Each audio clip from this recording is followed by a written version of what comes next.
देखो, दो प्रकार के लोग होते हैं, एक सच्चे होते हैं और एक ये तो जानते हैं कि सच क्या है लेकिन कभी बोलते नहीं है। वो बोलते हैं यार मेरे समय पे अगर कोई अच्छी कोचिंग होती, मैं चले जाता तो मैं भी पढ़ाई कर लेता, आज मैं भी जॉब लग जाता।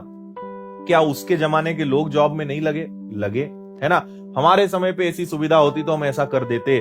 या मेरी तो किस्मत खराब थी तो मेरी सरकारी नौकरी नहीं लगी, मुझे तो यार ये नहीं पता था, वो नहीं पता था। उस इंसान को पता है कि उसने कुछ नहीं करा, है ना। जिस समय जैसी परिस्थितियां थी, सामने वाला चाहे तो कर सकता था। तो एक तरीका होता है दुनिया भर से झूठ बोलते रहना, लेकिन वो इंसान अपने आप को जानता है कि गलती उसकी है। और एक वो होता है जो वास्तव में आपको सही सलाह देगा कि यार देखो, हमें उस समय सब चीजें मिली लेकिन हमने उसका फायदा नहीं उठाया, हम इन चक्करों में लगे रहे, उन चक्करों में लगे रहे और हमने अपना समय खराब करा, तुम मत करना। अगर ऐसे लोग आपके पास हैं तो इनकी आपको पूजा पाठ करनी चाहिए, क्योंकि ये जीवन की आपको सही सलाह दे रहे हैं। बहुत पिसाना पड़ेगा, बहुत तपना पड़ेगा, बहुत मेहनत करनी पड़ेगी, तब जाके आपको सिलेक्शन मिलेगा। ये बात ध्यान रखना, इतना आसान नहीं है जितना आसान आप इसको आज समझ रहे हो। जितनी आसानी से आप 2-4-5 घंटे पढ़ के और अपना समय बिंदास बर्बाद कर रहे हो, बाद में पछताओगे, है ना। समय की एक बात होती है कि जब वो बीत जाता है ना, तब उसकी कद्र समझ में आती, तब पता चलता है। फिर लोग बाद में पछताते हैं कि यार काश अच्छे से पढ़ लेते। घर वाले जब सपोर्ट कर रहे होते तो कुछ लोग, मैं आपको बता रहा हूं, 10 में से 1 या 2 लोग ऐसे होते हैं कि जब घर वाले उनका सपोर्ट करते हैं तो वो उसको वास्तव में कन्वर्ट करते हैं, उसका एक्चुअल में फायदा लेते हैं। 10 में से 8 लोग वो होते हैं कि घर वाले सपोर्ट कर रहे हैं ना, अरे बिंदास रहो, कोई टेंशन नहीं, घर वाले अपने साथ हैं। घर वाले ये सोच रहे हैं कि तुम मेहनत कर रहे हो, तुम पढ़ाई कर रहे हो, चलो 1-2 साल का टाइम दे देते हैं, जॉब तो लगी जाएगी भाई, होना है तो 1-2 साल में तो हो ही जाएगा। तुम तो मस्त मौला, कोई टेंशन नहीं, घर वालों की तरफ से छूट, पैसा आ रहा है, पैसा दे रहे हैं, खर्चा उठा रहे हैं, या जो भी चल रहा है, टेंशन नहीं। अब 2 साल निकल गए, तुमने तो ऐशो आराम में निकाल दिया। घर वाले बोलेंगे बेटा अब चुपचाप जो जॉब मिले वो लगो, प्राइवेट मिल रही प्राइवेट लगो। लड़कियों को बोलेंगे अब तुम्हारी शादी होगी, अब हमको जो है अपनी जिम्मेदारी निभाना है। तब लोग गिड़गिड़ाते हैं, उनके पैरों में पड़ते हैं कि अरे ऐसा मत करो, हमको थोड़ा टाइम और दे दो। तो वो बोलेंगे कि इतने साल से तुम क्या कर रहे थे, 2 साल तुमको दे दिए, इतना समय दे दिया, तब तो इसका मतलब तुम मक्कारी कर रहे थे। तो तुम जब उस समय नहीं सुधरे तो आगे क्या सुधर जाओगे।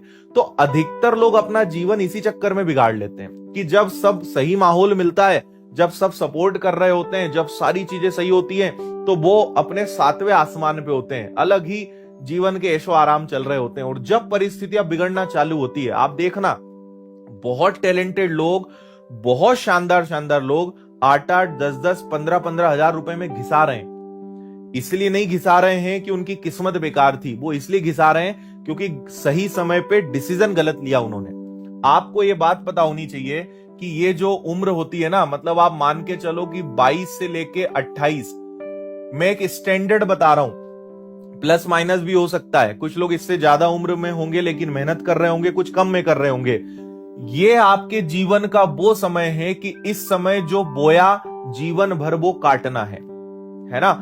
22 से 28 की उम्र तय करती है आगे आपका जीवन क्या बनने वाला है। ये बात आप अच्छे से समझ लेना, फैक्ट बता रहा हूं। कुछ लोग थोड़े लेट जागे होंगे, कुछ की उम्र ज्यादा होगी, मैं ऐसा नहीं बोल रहा हूं कि यही थोड़ा बहुत प्लस माइनस चलता है, लेकिन ये जो समय है आपका, आप मान लो 20 से 30 साल की उम्र, ये जो समय है ये तय करेगा कि आपके जीवन में आगे सुख सुविधाएं हैं कि नहीं, आगे जीवन में तुम ऐशो आराम करने वाले हो कि नहीं, आगे जीवन में तुम कितनी मेहनत करोगे, कितनी गधा हिमाली करोगे। ये सब चीजें तुम्हारी इस बात पे तय करेगी। तो आपको ये आज चुनना पड़ेगा।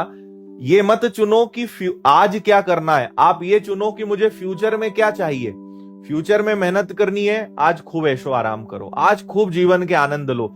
वैसे ऐशो आराम करने लायक तुम्हारे पास कुछ नहीं है, ना तुम्हारे पास लाखों करोड़ों रुपए हैं। ऐशो आराम से मतलब क्या है कि बिंदास, घर वालों से जिद करके मोबाइल ले लिया, घर वालों से जिद करके गाड़ी ले ली, है ना, दोस्ती यारी बना ली, फोन पे लगे हुए हैं, घूम फिर रहे हैं, ये आपके जीवन के ऐशो आराम है। ऐशो आराम किसको बोलते हैं कि मस्त तुम फ्लाइट से जा रहे हो, विदेश घूम रहे हो, 1.5-2 लाख का मोबाइल है, बढ़िया सी एक मस्त 50 लाख की गाड़ी खड़ी है, एक अच्छा घर है, इसको ऐशो आराम बोलते हैं। लेकिन आपका ऐशो आराम अभी तो कितना नीचे है, क्योंकि कुछ है ही नहीं तुम्हारे पास। जीवन के कुछ छोटे मोटे टुच्चे काम है, उन्हीं में लगे पड़े अपन। है ना। और हम क्या समझ रहे हैं, मस्त जीवन चल रहा है। आप तय कर लो, आगे आपका जीवन पूरा मेहनत भरा जाने वाला है। और अगर वास्तव में परमानेंट ऐशो आराम चाहिए तो आज मेहनत कर लेना। ये आने वाले 1 या 2 साल हैं आपके पास, ठीक है, जिसमें आपने जो कर लिया सो कर लिया। और 2-4 साल आप ले लो, जो कर लिया सो कर लिया, जो बो दिया सो बो दिया। फिर तुम्हें बस काटना ही है। अच्छा बोगे अच्छा मिलेगा। बीज इतना सा होता है, फसल कितनी देता है? एक बीज में 1 बोरा भर के फसल देने की ताकत होती है। तो अगर तुमने सही बीज लगाया है, 1 रुपया लगाया है, वो कल को तुमको 1 लाख बन के मिलेगा। और कुछ बोया ही नहीं है, मक्कारी करिए, लापरवाही करिए, तो फिर फसल भी तुम्हें कैसी मिलेगी समझ लेना।